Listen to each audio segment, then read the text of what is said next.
and you will find this sex magic symbolism in company logos, like this logo from the Cubs, which is created through the sex magic of the logo, the baby Cubs. And this is the same symbol that you will find at the Vatican.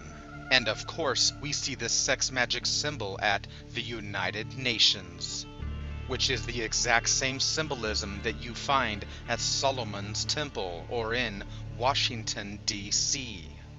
And this is why the Bible centers around the Hor, or the Horeb, Mount Sinai, the fertility of the fire mountain. And Mount Sinai is where Moses encountered the burning bush of the goddess. And of course, this is where they built the monastery, which is named after the moon. And this is why Mount Sinai is known as Jabal Musa, as in Baal, and the Musa, which is the horny moon mountain of Baal. And this is exactly why the mountain of Jabal Musa has the bull carved into it. And this is exactly why Moses, or Musa, came down from the horny mountain with horns. And like the Bible said, his hair of his head was white as wool. And of course he had the sexual fire in his eyes, so of course he had the white head with horns, because he is the penis head, the anointed one. And now the truth about angels. Let your imagination take flight with angels. They appear at key events in the Bible. The angel Gabriel delivers the message of the Immaculate Conception to Mary. An angel tells the shepherds that Jesus is born. Did you notice the horned cow or the horned bull?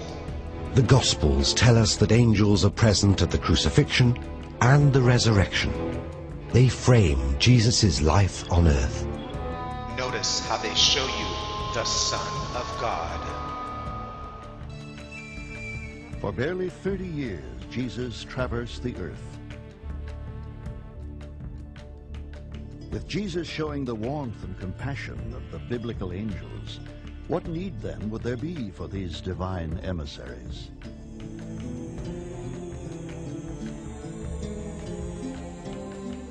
Only upon the death of Jesus would angels begin to reappear. From this very moment, when an angel announces the resurrection of Jesus,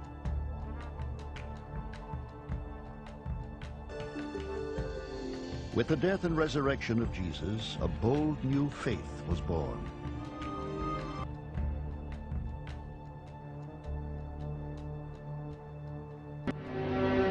They appear at key events in the Bible. They frame Jesus' life on earth. In the last book of the New Testament, known as the Book of Revelation,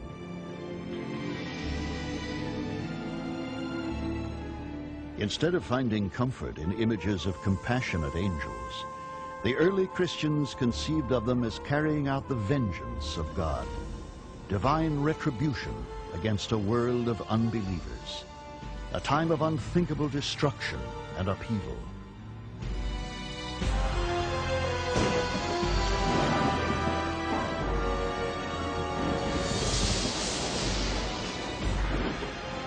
Suddenly, disturbingly, in Revelations, a tumultuous battle erupts among the angels in heaven.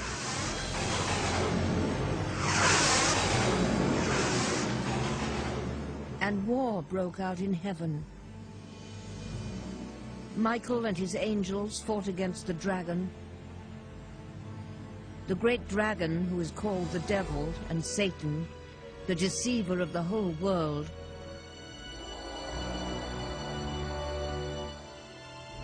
He was thrown down to earth, and his angels were thrown down with him. Revelation 12:9. Although the Archangel Michael vanquishes Satan and his forces, the earth itself is so racked with evil it is doomed to experience the terror of the final days, the last judgment of God. They frame Jesus' life on earth. They appear at key events in the Bible. You see, in the real world, angels are not real at all. So why do you think it is that angels frame the life of Jesus on earth? And why do you think they appear at key events in the Bible? Because the truth is that an angel is the ang of El, or an angle, which is the same thing as a cornerstone. You see, because we're talking about the zodiac wheel, the annual wheel of the year, the 1 year it takes for the sun, or should I say the earth, to revolve around the sun.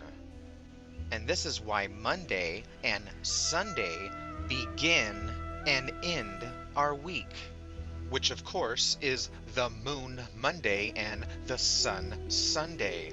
And this is exactly why the most important angels in the Bible are Michael, which is the son of Sunday, and Gabriel, or Jibrael, because this is the angel of Moon's Day, or Monday.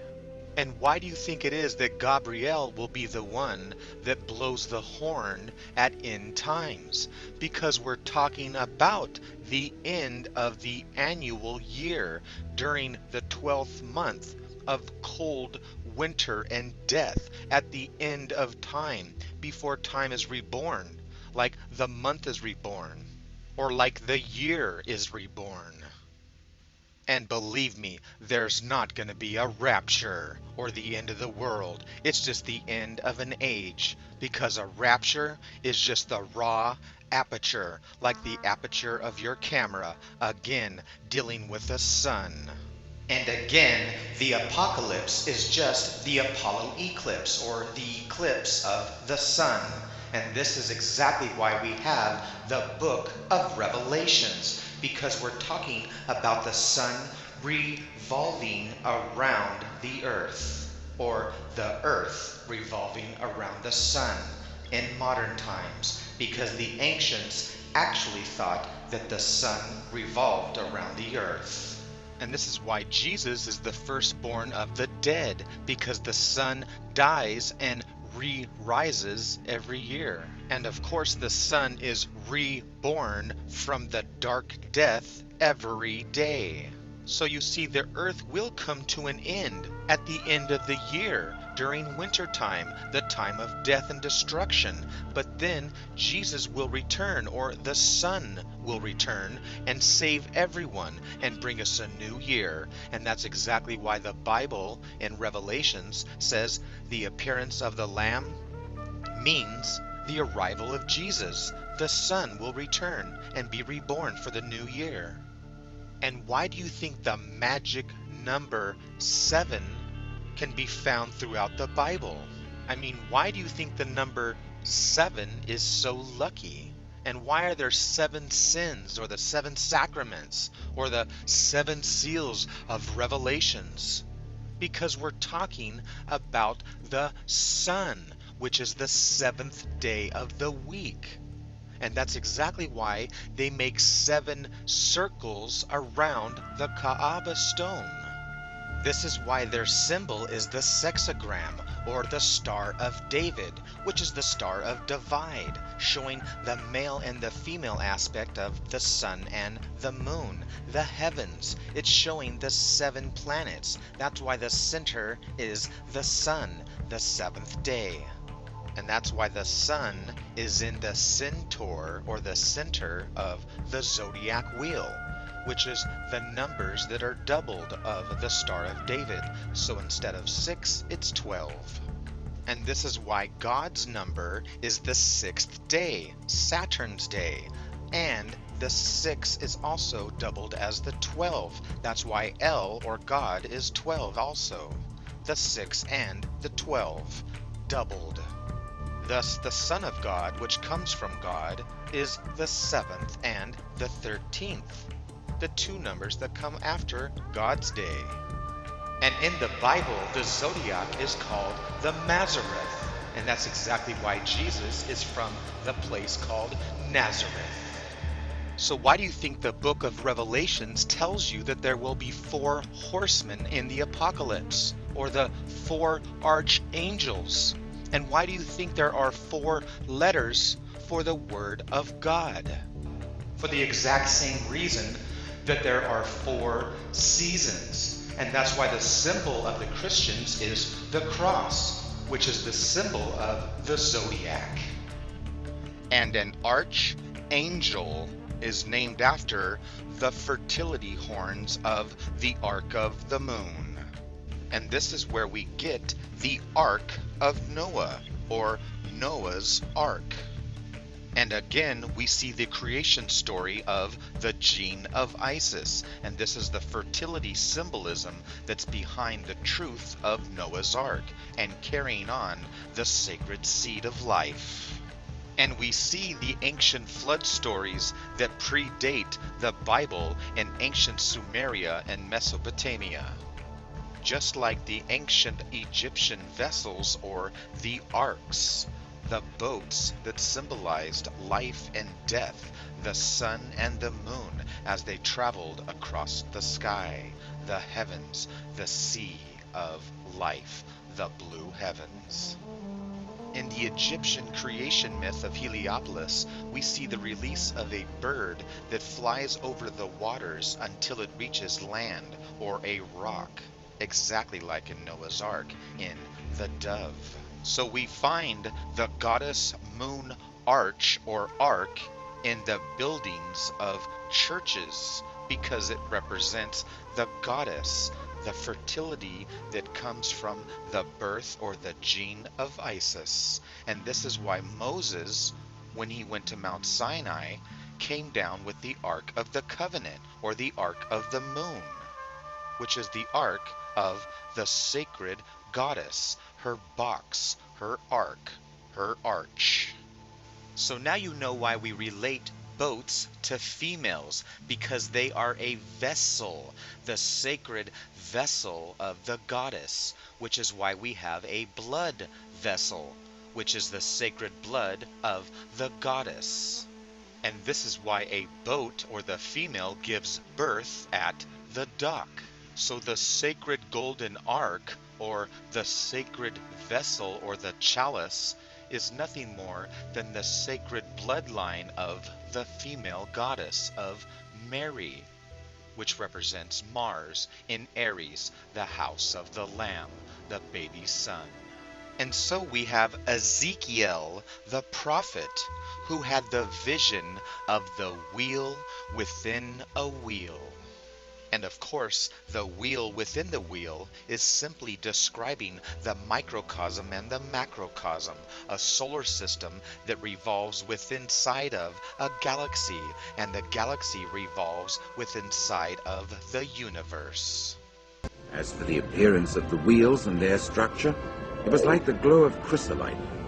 The 4 of them had one likeness, and their appearance and their structure were just as when a wheel proved to be in the midst of a wheel. When a wheel proved to be in the midst of a wheel. When a wheel proved to be in the midst of a wheel. The word of Jehovah occurred specifically to Ezekiel, the son of Buzi, the priest in the land of the Chaldeans. And the Chaldeans were an ancient stellar cult that means moon worshipper. By the river Kibar, and upon him in that place the hand of Jehovah came to be. And I began to see and look, a great cloud mass and quivering fire, and it had a brightness all around, and out of the midst of it there was something like the look of electrum out of the midst of the fire. And out of the midst of it there was the likeness of 4 living creatures, and this was how they looked. They had the likeness of earthling man, and each one had 4 faces, and each one of them 4 wings. And their feet were straight feet, and the sole of their feet was like the sole of the foot of a calf,